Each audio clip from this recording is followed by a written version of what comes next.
Hello guys, welcome to our channel engineer being. Guys, इस video में हम start करेंगे module second of computer networks, that is data link layer.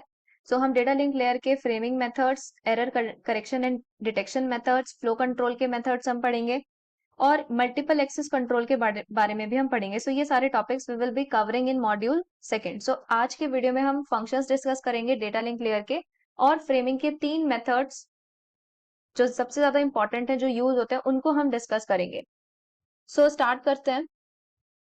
Functions of data link layer. So यहाँ पे first function है services, जो data link layer network layer को provide करती है।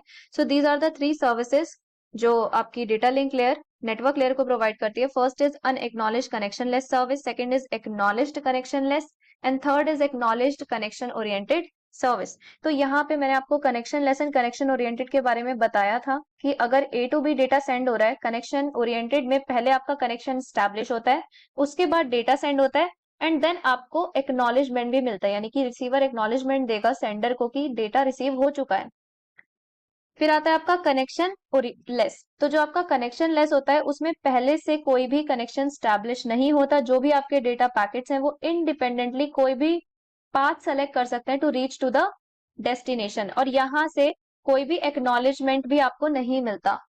सेंडर के पास कोई एक्नॉलेजमेंट नहीं जाता कि डेटा रिसीव हुआ है या फिर नहीं हुआ है। तो अनएक्नॉलेज्ड कनेक्शनलेस सर्विस में क्या होगा कि सर्विस कनेक्शनलेस भी होगी और कोई भी एक्नॉलेजमेंट नहीं मिलेगा। Appropriate for low error rate and real time traffic, इसको हम ईथरनेट्स में यूज करते हैं। सेकंड, एक्नॉलेज्ड कनेक्शनलेस सर्विस, यहाँ पे सर्विस भी कनेक्शनलेस है बट यहाँ पर ये एक्नॉलेज्ड है, यानी कि आपको एक्नॉलेजमेंट मिलेगा सेंडर को कि डेटा रिसीव हुआ है या नहीं हुआ है। ये अनरिलायबल चैनल्स के लिए यूज किया जाता है। वाईफाई टाइमर रीसेंड एक्नॉलेजमेंट आएगा, फिर within the timer and then data resend हो जाएगा। आपका जो एक्नॉलेजमेंट आएगा फ्रॉम द रिसीवर एंड, वो within some time period आएगा, उसके लिए एक टाइमर सेट होगा और उसके बाद डेटा आपका रीसेंड हो जाएगा। एक्नॉलेजमेंट कनेक्शन ओरिएंटेड सर्विस, यानी कि सर्विस भी कनेक्शन ओरिएंटेड है प्लस एक्नॉलेजमेंट भी आपको मिल जाएगा। यहाँ पे इसको कहाँ पे यूज किया जाता है? सैटेलाइट चैनल और लॉन्ग डिस्टेंस टेलीफोन सर्किट्स में इसका यूज किया जाता है।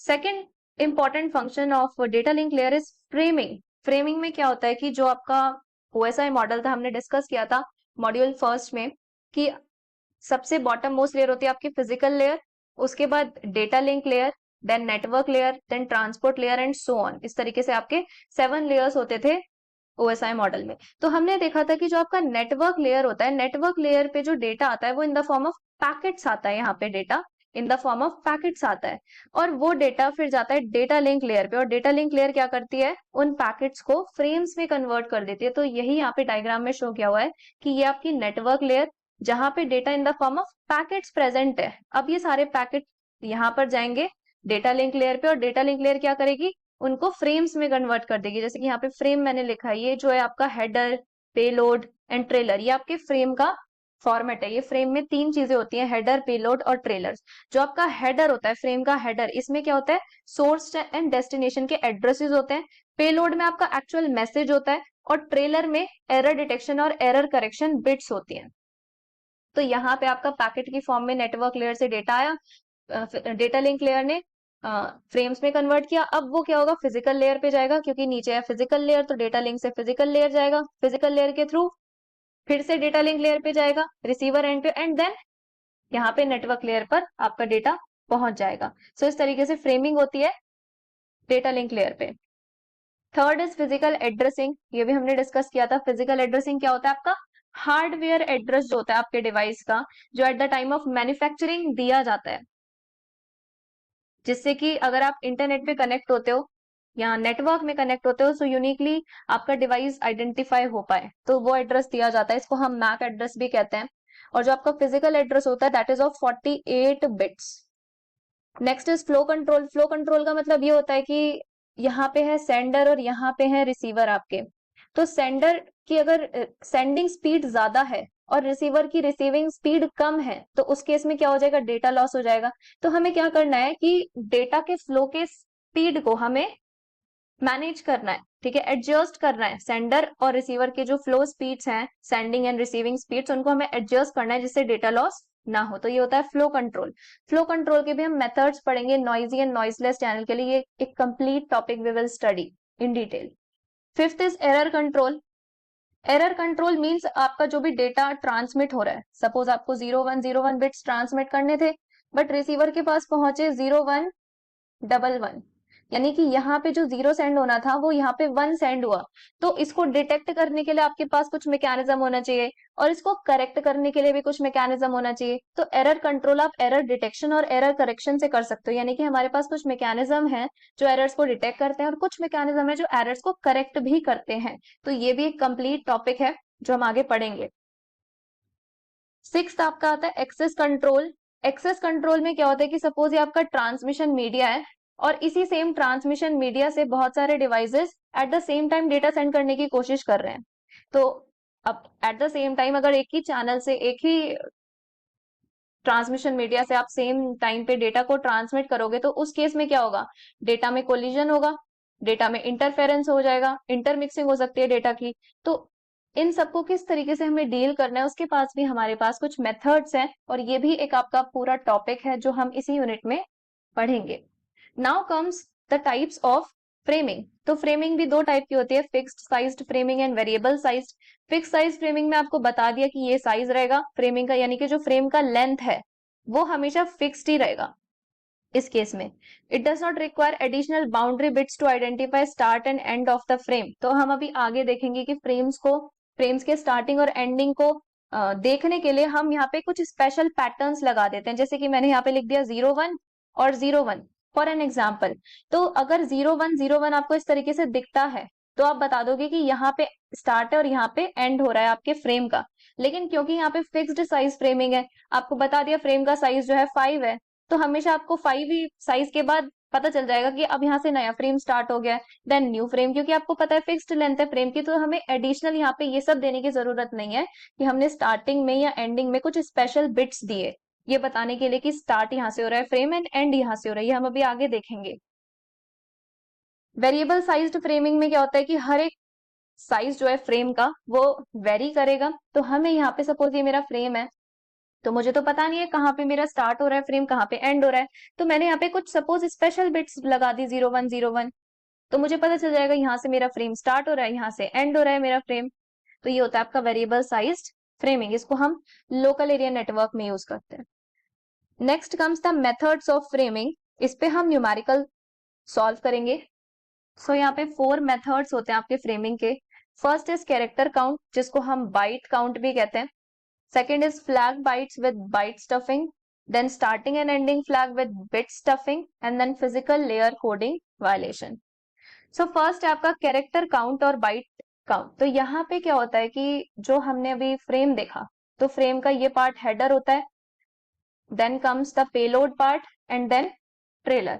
तो जो फ्रेम का हेडर होता है, इस फ्रेम के हेडर में आप एक फील्ड दोगे और उसमें आप ये बताओगे कि कितने बाइट्स हैं आपके फ्रेम में, नंबर ऑफ बाइट्स को काउंट करोगे और वो आप यहाँ पे लिख दोगे, इंक्लूडिंग दिस फील्ड ऑल्सो। जैसे कि मैंने यहाँ पे लिखा 5, 1, 2, 3 एंड 4, सपोज मैंने ये लिखा है यहाँ पे। तो यहाँ पे ये जो 5 है, ये जो फर्स्ट मेरा फील्ड है, ये मुझे बताएगा कि कितने नंबर ऑफ बाइट्स हैं, इंक्लूडिंग दिस फील्ड ऑल्सो। तो यहाँ पे 5 कह रहे हैं, यानी कि 1, 2, 3, 4, 5, मेरे पास टोटल कितने फील्ड्स हैं, टोटल 5 फील्ड्स हैं, यानी कि कितने बाइट्स हैं मेरे पास, 5 बाइट्स हैं। तो ये होता है आपका बाइट काउंट।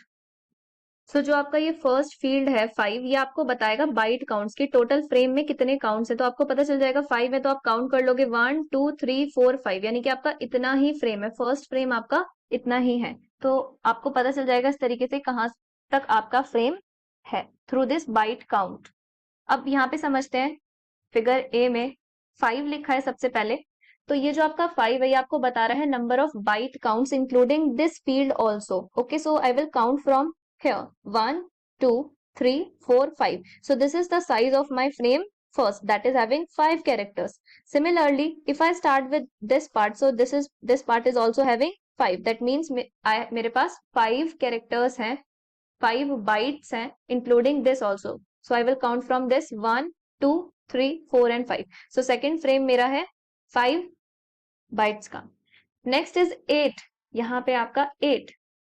सो यहाँ पे ये कह रहा है कि 8 बाइट्स हैं आपके पूरे फ्रेम में, जिनको हम कैरेक्टर भी बोल रहे हैं, बाइट्स भी कह रहे हैं। बाइट्स काउंट करता है आपका ये, बाइट्स मीन में कितने बिट्स होते हैं, 8 bits. Okay, 1 byte is equal to 8 bits, तो हम यहाँ पे बाइट्स को काउंट कर रहे हैं। सो 8 bytes including this field also, so 1 2 3 4 5 6 7 8, तो आपका जो नेक्स्ट फ्रेम है वो यहाँ से स्टार्ट होके यहाँ पे एंड हो रहा है। तो आप इस तरीके से पता लगा सकते हो थ्रू बाइट काउंट की कहाँ आपका स्टार्ट हो रहा है फ्रेम एंड कहाँ एंड हो रहा है। लेकिन इसका एक डिसएडवांटेज क्या है कि सपोज फिगर बी से समझते हैं कि यहाँ पे एरर आ गया। यहाँ पे इनिशियली क्या था, 5 आना चाहिए था अगर हम फिगर ए से देखें, बट यहाँ पे फिगर बी में यहाँ पे एरर आ गया और यहाँ पे आ गया 7। तो अब आप 7 अगर आप काउंट करते हो यहाँ से 1 2 3 4 5 6 7, तो आपका फ्रेम यहाँ पर एंड होगा, बट एक्चुअली फ्रेम एंड कहाँ पे होना चाहिए था, यहाँ पे होना चाहिए था, बट एंड यहाँ पे हो गया।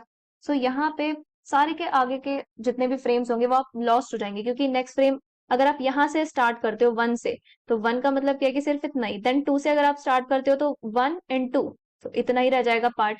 सो इस तरीके से आगे के जितने भी फ्रेम्स हैं वो लॉस्ट हो जाएंगे अगर एक भी एरर यहाँ पे आ जाता है। एक भी बाइट काउंट अगर रॉन्ग है तो आगे के सारे फ्रेम्स लॉस्ट हो जाएंगे, यही इसका डिसएडवांटेज है। नेक्स्ट आपका मेथड है flag bytes with byte stuffing. This is the second type of framing technique. यहाँ पर क्या होता है कि हम स्टार्टिंग और एंडिंग देखने के लिए, जैसे कि इस डायग्राम से हम समझ सकते हैं, हमने देखा header, payload, field and trailer, ये होता था हमारा फ्रेम। अब हम क्या करेंगे, जो हमारा फ्रेम है ये बताने के लिए कि स्टार्ट और कहाँ से एंड हो रहा है आपका फ्रेम, हम स्टार्टिंग में एक फ्लैग देंगे और एंडिंग में भी फ्लैग लिख देंगे। अब ये फ्लैग क्या होता है, फ्लैग आपका कोई स्पेशल बिट पैटर्न हो सकता है, जैसे कि मैंने ये ले लिया special bit pattern. Suppose this is my flag, तो अगर मुझे कहीं पे भी ये पैटर्न मिल रहा है तो मुझे पता चल जाएगा यहाँ से मेरा फ्रेम स्टार्ट हुआ है, और एंडिंग में अगर मुझे दोबारा मिलता है तो मुझे पता चल जाएगा अच्छा यहाँ पे मेरा फ्रेम एंड हुआ है। अब जब नेक्स्ट फ्रेम स्टार्ट होगा तो वो फिर से फ्लैग से स्टार्ट होगा, फिर मेरा यहाँ पे फ्रेम होगा, फ्रेम 2 सपोज, और यहाँ पे फिर से फ्लैग वाले बिट्स होंगे, यानी कि एक स्पेशल पैटर्न होगा जो मुझे बताएगा फिर से एंड हो चुका। सो ऑन आपके आगे के फ्रेम्स इसी तरीके से भेजे जाएंगे फ्रॉम द सेंडर साइड, ये बताने के लिए रिसीवर को कि कहाँ से स्टार्ट हो रहा है फ्रेम एंड कहाँ पर एंड हो रहा है। अब यहाँ पे क्या लिखा है, यहाँ पे क्या एडवांटेज है कि सपोज आपका फ्रेम लॉस्ट भी हो जाता है, सपोज यहाँ से फ्रेम्स आपके चलते हुए आ रहे हैं और यहाँ पे कहीं लॉस हो जाता है, ठीक है, यहाँ तक आप आ गए हो, यहाँ पे कहीं लॉस हो गया, तो आप ये देख सकते हो कि 2 consecutive flag bytes indicate the end of one frame and start of the next one. तो यहाँ पे आप देखो ये 2 consecutive फ्लैग्स है, एक के बाद एक आ रहे हैं दोनों फ्लैग बाइट्स। तो इससे क्या पता चल रहा है कि ये वाला जो था ये तो एंड था फ्रेम 1 का, ये जो हमने अभी डिस्कस किया, और ये वाला फ्लैग क्या बता रहा था, फ्रेम 2 का स्टार्टिंग बता रहा था। तो अगर बीच में कहीं पे डेटा लॉस भी हो जाता है तो आप आगे चल के 2 कंसेक्यूटिव अगर आपको फ्लैग बाइट्स मिल रहा है तो एक फ्लैग बाइट बता रहा होगा एंड ऑफ द फ्रेम और दूसरा बता रहा होगा स्टार्ट ऑफ द फ्रेम। तो इस तरीके से आपका डेटा पूरा लॉस नहीं होगा जैसा कि कैरेक्टर काउंट में हो रहा था। तो अब इसका नीचे हम आगे देखते हैं कि हम किस तरीके से इसकी स्टफिंग करेंगे फ्लैग बाइट की, विद बाइट स्टफिंग कैसे करते हैं। तो हमने देखा कि जो हमारा फ्रेम था इतना पार्ट तो हमारा फ्रेम ही था, उसके आगे पीछे हमने क्या लगा दिए, फ्लैग बाइट्स लगा दिए, जो कि एक स्पेशल पैटर्न है जो हमें स्टार्टिंग एंड एंडिंग बताएगा फ्रेम की। अब सपोज करो कि आपका जो डेटा था वो कुछ इस तरीके से था, ए फ्लैग बी, यानी कि ये आपका एक बाइट है, देन ये बाइट है एंड देन ये है।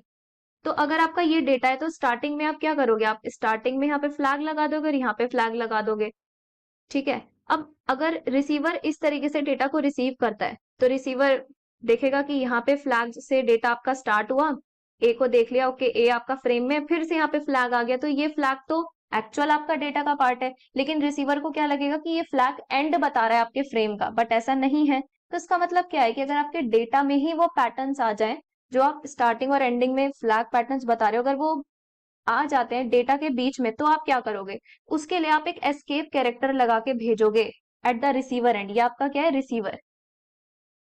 तो रिसीवर को आप ये बता दोगे कि यहाँ पे हमने एस्केप लगाया, तो आप इस रिसीवर कैसे इसको रिसीव करेगा, ए, और देखेगा कि यहाँ पे एस्केप कैरेक्टर है, एस्केप कैरेक्टर को हटा देगा receiver, then again flag and then B, यानी कि रिसीवर को ये पता है कि जहां जहां एस्केप कैरेक्टर आ रहा है वो मुझे हटाना है और उसके नेक्स्ट कैरेक्टर को मुझे अपने डेटा में रखना है। और स्टार्टिंग और एंडिंग में तो आपने रखा ही है फ्लैग।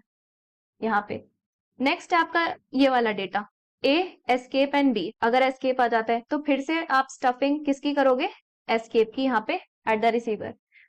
और रिसीवर क्या करेगा, सेंडर तो इस तरीके से डेटा को सेंड करेगा स्टफिंग करके, और रिसीवर क्या करेगा, इस एस्केप को हटा देगा और ये वाला सेकेंड वाला एस्केप रख लेगा एंड देन बी। और आगे और पीछे भी आपने फ्लैग रखे हुए, यहाँ पर आप रख कर भेजोगे और रिसीवर क्या करेगा, इन फ्लैग्स को भी हटा देगा at the receiving end. Similarly आपका थर्ड डेटा आता है ए एस्केप फ्लैग एंड बी। तो यहाँ पे आपका एस्केप कैरेक्टर है, यहाँ पे फ्लैग है, तो सेंडर क्या करेगा, एक एस्केप यहाँ पे लगाएगा और एक एस्केप यहाँ पे लगा के भेज देगा इन दोनों से पहले। इस तरीके से आपका डेटा सेंड हो जाएगा। और जब रिसीवर इसको रिसीव करेगा तो वो पहले वाले एस्केप को हटा देगा, दूसरे वाले को रखेगा, फिर पहले वाले एस्केप को हटाएगा, फिर दूसरे वाले फ्लैग को रख लेगा। फोर्थ इज आपका ए एस्केप एस्केप बी। अब यहाँ पे दो एस्केप आ गए, तो सिमिलरली यहाँ पे भी एक एस्केप यहाँ पे लगा के भेजेगा सेंडर और एक यहाँ पे, और आपका डेटा इस तरीके से सेंड हो जाएगा। और जब रिसीवर इसको रिसीव करेगा तो वो इस वाले एस्केप को हटाएगा, इसको रख लेगा, सेकंड वाले को इसको हटा देगा और सेकंड वाले को रख लेगा एंड देन बी। तो इस तरीके से रिसीवर आपके डेटा को डीकोड कर लेगा। ये वाला आप खुद ट्राई कर सकते हो, A B escape C escape flag flag and D. आप वीडियो पॉज करो एंड देन उसको ट्राई करो खुद। आई होप आपने ट्राई किया होगा। So let me tell you the answer. So A B, अब यहाँ पे एस्केप आया तो सेंडर क्या करेगा, यहाँ पे एस्केप की स्टफिंग करेगा। देन सी, फिर से एस्केप आ गया तो यहाँ पे भी क्या होगी, एस्केप की स्टफिंग होगी। देन फ्लैग आ गया, यहाँ पे फिर से एस्केप की स्टफिंग होगी। अगेन फ्लैग आ गया, फिर से यहाँ पे एस्केप की स्टफिंग होगी। और स्टार्टिंग और एंडिंग में आप क्या लगा के भेजोगे, फ्लैग। तो इस तरीके से पूरा स्टफ होके सेंडर साइड से जाएगा और रिसीविंग एंड पे पूरा ओरिजिनल जैसा आपने भेजा था वैसा ही रिसीव हो जाएगा। So that is about flag byte with byte stuffing. अभी हम आगे एक न्यूमेरिकल सॉल्व करेंगे तो हमें और अच्छे से आइडिया लगेगा कि कैसे सॉल्व करना है। Third is flag byte with bit stuffing. अब यहाँ पे क्या होता है कि जो आपका फ्लैग है, फ्लैग का आपका इस तरीके का पैटर्न है जो स्टार्टिंग और एंडिंग में आप दोगे किसी भी, सपोज आपका डेटा इस तरीके से ए एंड बी, तो स्टार्टिंग में और एंडिंग में तो आप लिखोगे ही फ्लैग, और वो फ्लैग जो आपका बाइट रहेगा, फ्लैग बाइट, उसका ये पैटर्न होगा इसमें, और यहाँ पे भी ये पैटर्न होगा। उसके बाद आप क्या करोगे, अगर बीच में भी आपको इसी टाइप का डेटा मिल जाता है ए और बी, यहाँ पे भी सपोज आपको फ्लैग मिल गया, यहाँ पे भी आपको सेम पैटर्न मिल गया, तो दिक्कत हो जाएगी, पता नहीं चलेगा, रिसीवर को लगेगा कि अच्छा यहीं पे एंड हो गया है फ्रेम, ऐसा नहीं है। लेकिन तो आप क्या करोगे, यहाँ पे आप जीरो की स्टफिंग करोगे आफ्टर 5 वंस। तो यहाँ पे 1 2 3 4 5 ये आपके हैं 5 वंस। इनके बाद आप क्या करोगे, यहाँ पर जीरो की स्टफिंग कर दोगे इस पॉइंट पे। तो यहाँ पे जीरो स्टफ हो गया इस पॉइंट पे, तो स्टफ्ड था। फिर जब रिसीवर ने रिसीव किया तो रिसीवर को पता है कि मुझे 5 वंस के बाद हटाना है जीरो, तो 5 वंस के बाद रिसीवर ने जीरो को हटाया और डेटा को सिमिलरली इस तरीके से डिकोड कर लिया। एक एग्जांपल से समझते हैं। यहाँ पे एग्जांपल है, ये आपका डेटा सेंड करना है, तो सेंड करने के लिए सबसे पहले आप क्या करोगे, स्टार्टिंग में एंड एंडिंग में आप फ्लैग लगा दोगे, फ्लैग बाइट। उसके बाद बीच में अगर आपको 5 वंस साथ में मिलते हैं तो उसके बाद जीरो की स्टफिंग कर देंगे। तो यहाँ पे स्टार्ट करते हैं 0 1 1 0 1 1 1, यहाँ पे आपको 5 वंस मिल गए तो यहाँ पे आप जीरो की स्टफिंग करोगे। अगेन 1 2 3 4 5, फिर से आपको 5 वंस मिल गए तो आप जीरो की स्टफिंग करोगे। 1 2 3 4 5, अगेन 5 वंस एक साथ मिल चुके हैं आपको तो आप जीरो की स्टफिंग करोगे। देन 0 1 0 0 1 0। सो इस तरीके से आप स्टफिंग कर दोगे और इस तरीके से सेंड कर दोगे। फिर जब रिसीवर रिसीव करेगा तो वो ओरिजिनल डेटा को इस तरीके से रिसीव कर लेगा, क्योंकि 5 वंस के बाद वो जीरो को हटाता चला जाएगा। So that is about flag byte with bit stuffing. Next is physical layer coding violation. This is the fourth type of framing method. So this method of framing is only applicable to networks in which encoding on physical medium contains some redundancies. का मतलब ये है कि अगर आप कोई data को send कर रहे हो ओवर द फिजिकल मीडियम, यानी कि ये आपका ट्रांसमिशन मीडियम है, इसके थ्रू आप डेटा को सेंड कर रहे हो और यहाँ पे कोई एरर आ जाता है, रिडंडेंसी आ जाती है, यानी कि आप डेटा सपोज 0101 सेंड कर रहे थे और यहाँ पे कुछ और बिट्स भी ऐड हो गई अपने आप because of the error 0101।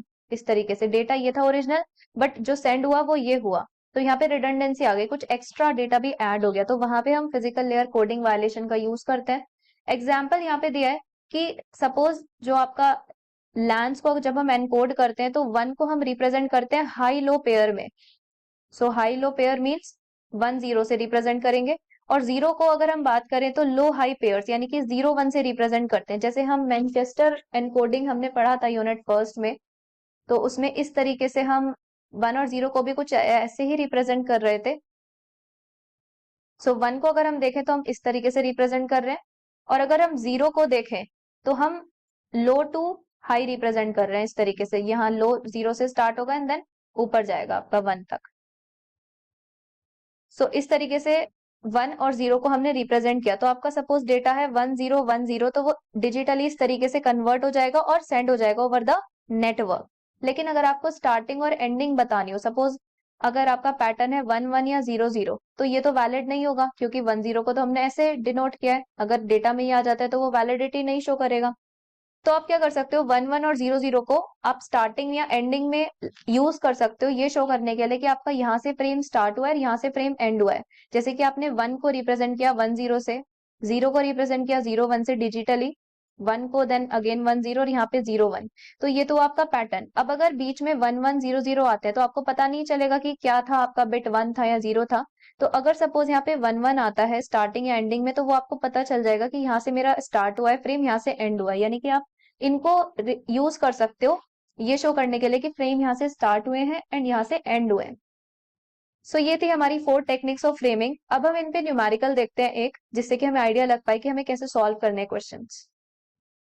So this is the first question. इसमें आपको लिखा है कि the following character encoding is used in a data link protocol. अब यहाँ पे कौन कौन से कैरेक्टर है, A B flag and escape, ये आपके कितने 4 कैरेक्टर्स हैं। इनको इस तरीके से सेंड किया जा रहा है, A B escape and flag. अब इसके लिए आपको कौन कौन से फ्रेमिंग मेथड के थ्रू आंसर देना है, character count, flag bytes and starting and ending bit stuffing के थ्रू। तो आप हम देते हैं आंसर, कैसे करते हैं। So first is your character count. So character count या फिर हम बाइट काउंट कह सकते हैं। तो हमारा फ्रेम क्या है, A B escape and flag. तो ये कितने कैरेक्टर्स हैं हमारे, कितने बाइट हैं, 1 2 3 एंड 4। और जो हम यहाँ पे काउंट लिखेंगे उसमें ये वाला फील्ड भी ऐड होगा। सो 4 + 1 5। सो इस तरीके से हम 5 एज एन आंसर लिख सकते हैं। लेकिन यहाँ पे इसको बिट्स में रिप्रेजेंट किया हुआ है, तो हम आंसर कैसे लिखेंगे, 5 को कैसे रिप्रेजेंट करते हैं। अगर हम देखें यहाँ पे 1 2 4 8 16 32 इस तरीके से पैटर्न चलता जाता है। तो अगर हम 5 को रिप्रेजेंट करेंगे तो 4 + 1 5, तो 1 0 1। और बाकी जगह अगर हम 8 बिट पैटर्न में रिप्रेजेंट कर रहे हैं 0 आ जाएगा। तो आप आंसर कैसे दे सकते हो, 5 इस तरीके से 5 को रिप्रेजेंट करोगे। ए को क्या दिया हुआ है, 0 1 ट्रिपल 0 ट्रिपल 1। बी को क्वेश्चन में क्या गिवन है वही I am writing, then your escape character, then flag. So इस तरीके से आपका ए पार्ट का आंसर हो जाएगा। Second is flag bytes with byte stuffing. अब इसमें आप क्या कर रहे थे कि A B escape and flag, ये है आपका फ्रेम। इस फ्रेम में आपको बाइट स्टफिंग करनी है, तो आप क्या करोगे, हमने पढ़ा था स्टार्टिंग और एंडिंग शो करने के लिए आप सबसे पहले फ्लैग लिखोगे, ये शो करेगा starting and ending of the flag. और अगर आपको बीच में एस्केप या फ्लैग कैरेक्टर मिलता है, उसके आगे आप एस्केप की स्टफिंग कर दोगे। सो यहाँ पे स्टार्ट होता है ए देन बी। अब यहाँ पे आपको एस्केप मिला है, तो आप पहले क्या लिखोगे, एस्केप, उसके बाद फिर से एस्केप, तो इसको आपने स्टफ किया। फिर आपको मिला फ्लैग, तो इससे पहले भी एस्केप की स्टफिंग होगी एंड देन आएगा आपका फ्लैग। इसी को आप बिट्स में रिप्रेजेंट कर सकते हो, जो भी ऊपर गिवन है क्वेश्चन में। जैसे मैंने यहाँ पे रिप्रेजेंट किया है फ्लैग को, फ्लैग को हम क्या लिख रहे हैं, 0 3 4 5 6 एंड 0। ए को हमने क्या लिखा है, 0 1 ट्रिपल 0 ट्रिपल 1। बी को हमने लिखा है triple 1 triple 0 double 1 and so on. इस तरीके से आप पूरा आंसर लिख दोगे। नेक्स्ट क्या पूछा है आपसे, बिट स्टफिंग। बिट स्टफिंग आपसे पूछी है, तो आपका फ्रेम क्या है, A B escape and flag. तो बिट स्टफिंग में क्या होता था कि स्टार्टिंग एंड एंडिंग में एक तो आप फ्लैग को यूज करोगे। सो स्टार्टिंग एंड एंडिंग में मैं यहाँ पे फ्लैग लिख देती हूँ, फ्लैग, एंड यहाँ पे भी फ्लैग। और क्या होता था, अगर 5 वंस एक साथ आपको मिल रहे हैं तो वहां पे आप जीरो की स्टफिंग कर दोगे। तो मुझे यहाँ पे सारा लिखना पड़ेगा डेटा। ए को हम रिप्रेजेंट कर रहे हैं 0 1 0 0 1 1 1। बी को हम रिप्रेजेंट कर रहे हैं 1 1 1। ओके, एस्केप को हम रिप्रेजेंट कर रहे हैं इससे 1 1 1 1 हेयर बी यहाँ पे। Okay, 1 1 and 5 zeros। And then comes your flag. Flag को हम इससे रिप्रेजेंट कर रहे हैं 0। अच्छा, अब अगर हमें इस पूरे डेटा में 5 1 एक साथ मिल जाएंगे तो हम क्या करेंगे, जीरो की स्टफिंग। सो यहाँ से स्टार्ट करते हैं। 0 1 0 0 नाउ कम्स 1 2 3 4 5। अब आपको 5 वंस एक साथ मिल चुके हैं तो आप क्या करोगे, यहाँ पे जीरो की स्टफिंग कर दोगे। तो इस तरीके से आ जाएगा 3 4 5, यहाँ पे जीरो की स्टफिंग। देन कंटिन्यू कर रहे हैं हम 1 0 0 10 0। अगेन यहाँ पे कितने वंस एक साथ आ चुके हैं, 5 वंस। तो 1 2 3 4 5, यहाँ पे आप फिर से क्या कर दोगे, जीरो की स्टफिंग कर दोगे। फिर यहाँ से हम कंटिन्यू कर रहे हैं 1 2 3 4 5 देन 0। अगेन यहाँ पे 5 वंस एक साथ आ चुके हैं, 1 2 3 4 5। यहाँ पे फिर से आप जीरो की स्टफिंग कर दोगे। Then 1 0 and then comes the flag. And यहाँ पे भी स्टार्टिंग में आपका flag. So this is your answer. आपको फ्लैग को भी रिप्रेजेंट कर देना है बिट्स में जो भी गिवन है। Fine. So this is the first question कि हम किस तरीके से तीनों फ्रेमिंग मेथड्स को लगा सकते हैं। सेकेंड क्वेश्चन क्या कह रहा है कि given the output after byte stuffing. अब बाइट स्टफिंग होने के बाद का आउटपुट आपको गिवन है और आपको ओरिजिनल डेटा सेंड करना है, बताना है क्या था। तो ये डेटा जो है ये रिसीवर के पास है, सॉरी रिसीवर के पास नहीं है, ये डेटा आपने सेंड किया है आफ्टर स्टफिंग। तो रिसीवर क्या करेगा, जो भी फ्लैग से स्टार्ट हुआ है एंड फ्लैग से एंड हुआ है, तो पहले तो इन दोनों को हटाएगा। इन दोनों से ये पता चल जाएगा कि यहाँ से फ्रेम स्टार्ट हुआ है और यहाँ से एंड हुआ है। फिर आपका जो फ्रेम है वो ए बी है। फिर एस्केप आया, इस एस्केप को हटा देगा रिसीवर, सेकंड वाला एस्केप रख लेगा। फिर आता है आपका सी। फिर फर्स्ट वाले एस्केप को हटा देगा, सेकंड वाले एस्केप को रख देगा। देन अगेन कम्स, इस वाले एस्केप को हटा देगा, देन फ्लैग को रख लेगा। देन इस वाले एस्केप को हटा देगा, देन फ्लैग को रख लेगा। एंड देन कम्स डी, और फिर से आपका फ्लैग आया है। यहाँ से पता चल रहा है कि आपका डेटा जो है वो आपका जो पूरा फ्रेम है वो फिनिश हो चुका है। सो इस तरीके से आप ओरिजिनल डेटा को डिकोड कर सकते हो। आई होप आपको क्वेश्चन समझ में आए होंगे गाइस। अगर आपका कोई डाउट है तो वो आप मुझे कमेंट करके बता सकते हैं। सो मिलते हैं गाइस नेक्स्ट वीडियो में। Do like it, share it with your friends and also subscribe to this channel.